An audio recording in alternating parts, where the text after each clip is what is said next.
Hello and welcome back to the channel, and again welcome to Spain for the second time within a week. And this time I am here with Kawasaki to review the new Eliminator 500, and I'm the first independent YouTuber to be invited to a Kawasaki launch, so I'm very honoured to be the first, and hopefully I can tell you my true thoughts on how this bike feels to ride.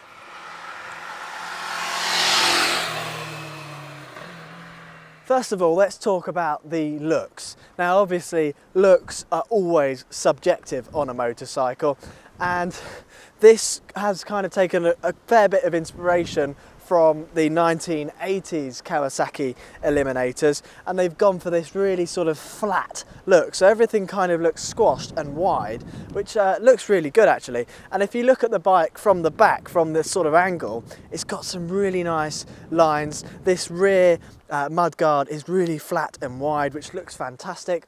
And again, the fuel tank is very flat and wide, and it's not got much sort of depth height-wise. And again, with the front mudguard, it's very flat and wide. So they've really gone for that look on this bike, and it does look good. It's a similar sort of looking bike to the Honda Rebel and very comparable, but it's subjective to you as to which you find more attractive looking wise. I think each bike has better angles than the other. So this bike looks better than the Rebel from one angle, and the Rebel looks better than this from another angle. So they both look good looking bikes, but let us know what you think of the looks of this bike down in the comments below. One other thing we have sort of noticed is that there's a lot of sort of wiring and things that you can see, which would be nice to have kind of tucked away a bit neater. But overall, it's a pretty good looking machine and harks back to the 80s. Now, as you come to sit on the bike, for my height, it does feel a little bit sort of small, but you have to remember it is a 500, so it's designed to be accessible for all different types of height. So I'll go into the seat height and the different options with that later in the video.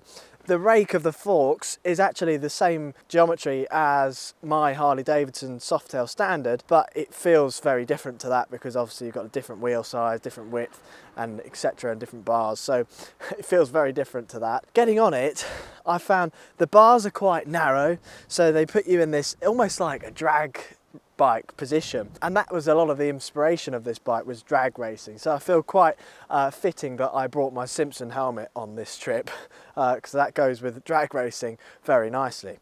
And yeah, very narrow sort of handlebars.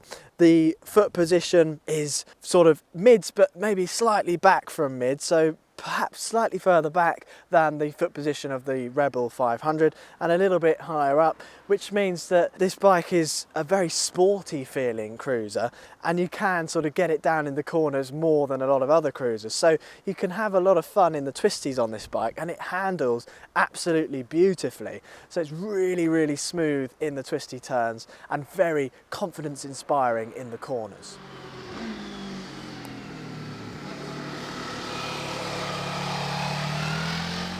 The engine on this bike is the 451cc parallel twin that you also see in the Ninja, and it is very sort of similar feeling to the Honda Rebel engine. The Rebel has about 20cc more, but this engine produces 45 PS, which is about 44.5 horsepower at 9,000 RPM, and 42.6 Newton meters of torque at 6,000 RPM. And it does pull from the low down. It's got plenty of torque low down, not as much as a Harley would, but it's a much smaller engine, and it pulls linear throughout the rev range, so it's a very, very smooth engine. It does feel buttery smooth. The gears are ever so smooth as well with the 6-speed gearbox. You've got an assist slipper clutch, so it's ever so light on the hand, really, really light, which is very much intended because this bike is certainly targeted at an A2 licence rider. So if you're 19 in the UK or Europe and you do your A2 licence, you can ride anything up to 47 horsepower, but it also has a power to weight ratio restriction. So this bike is actually pretty light, and it's lighter than the Rebel and a lot of its competitors. So it does have a very good power to weight ratio, so it feels pretty punchy and a bit punchier than that of the Rebel. So you can have a lot of fun on this bike, and you probably want to keep it for a few years without getting the need to move up to a bigger bike. It's a great starting place because it's so easy to ride. It's very confidence inspiring, so it's not an intimidating bike to get on at all. So it'd be an excellent choice for a first big or proper bike for a new rider. The bike I have here is the SE version. There is also a standard edition. Now the SE sort of gives you a few extra bits like this front headlamp cowling and a different colour and a few other bits and bobs. And 85% of the bikes coming to the UK are going to be SE versions. So this is definitely the more popular of the two because there's only a tiny bit of difference between the price. So the standard edition is $5,999 in the UK and the SE is $6,399. So not a big difference. And it is cheaper than the Honda Rebel. Now they haven't revealed the 2024 prices for the Honda Rebel yet, so it'll be interesting to compare those prices once that has been released.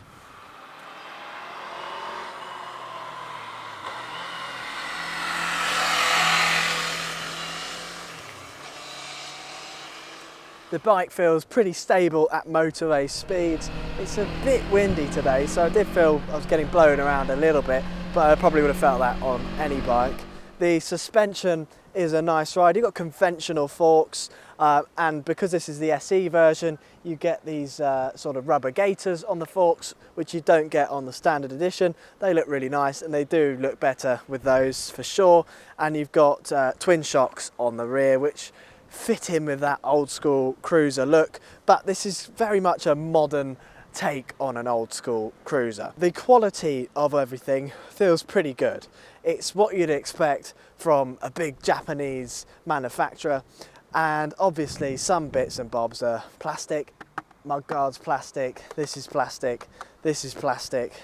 So there's a lot of plastic, that's plastic, but you do get that a lot on the Japanese bikes, and it of course saves on the weight. So there's a reason why this bike is so light, and of course if you did come off, God forbid, then it would be cheaper to replace. Now the standard seat height is 735 millimeters. I am 6'1", and this is what I look like on the bike. So you tell me whether I look too big for it or not. It does feel a little bit cramped for someone of my height, but there is two accessory seat options to make it more accessible for different heights. So there is a taller seat which would put you up about another 20 millimeters, and there is a shorter seat which will put you down about another 20 millimeters.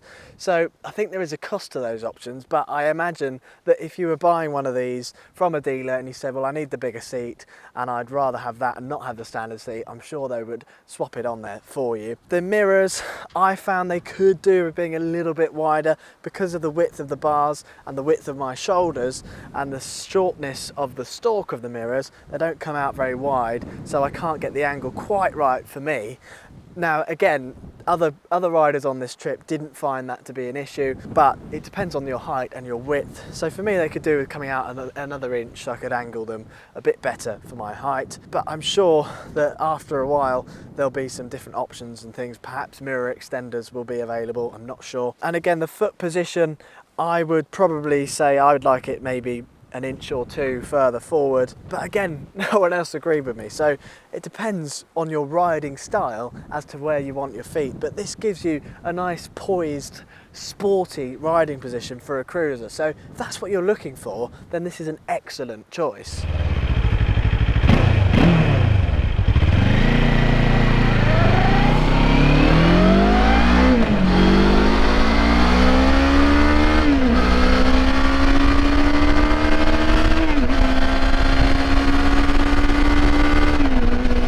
Brakes are ever so good. You've got a single disc on the front and the rear. The stopping power is excellent, and the ABS works very well. I found myself coming down a very steep hill and to slam the brakes on at the bottom, and the ABS kicked in and it worked a treat. The odometer is a sort of It's digital, but it's like an LCD. It's very similar to the Honda Rebel display. It tells you everything you need to know. It's what you'd expect, and it works well, so I wouldn't change anything there.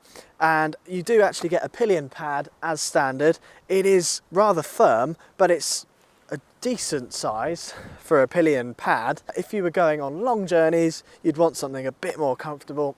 But to show someone, like perhaps your girlfriend, say, oh, do you want to come for a 20-minute ride, see what it's like on the back of my new motorbike, it would be absolutely perfect for that. Now, this is the first Kawasaki I've ever ridden.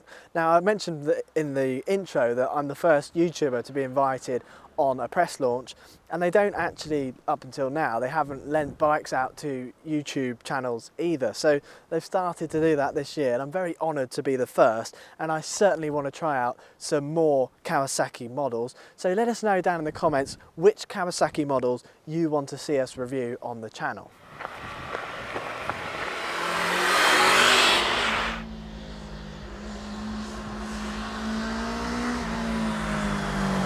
So, what is this bike like, and is it better than the Honda Rebel 500?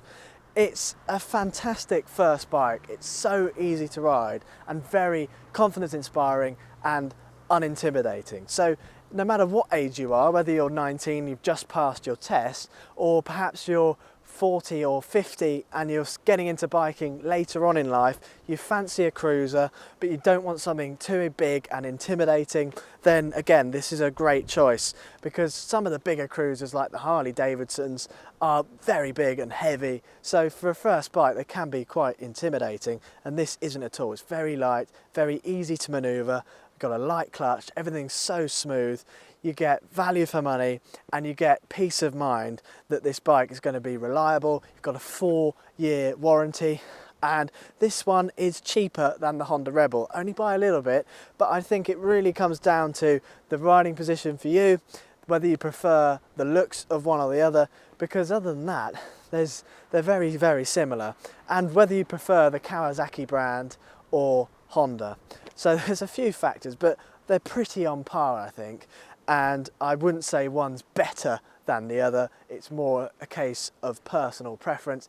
And I would say that although it's in the same sort of market as a Royal Enfield, perhaps Super Meteor 650, if you're looking at one of those, you probably wouldn't look at this, and vice versa. Now, personally, I like those sort of old school feeling, characterful cruisers. But if you want something more sporty, more modern and more up to date that really gets the job done, then this is an excellent choice.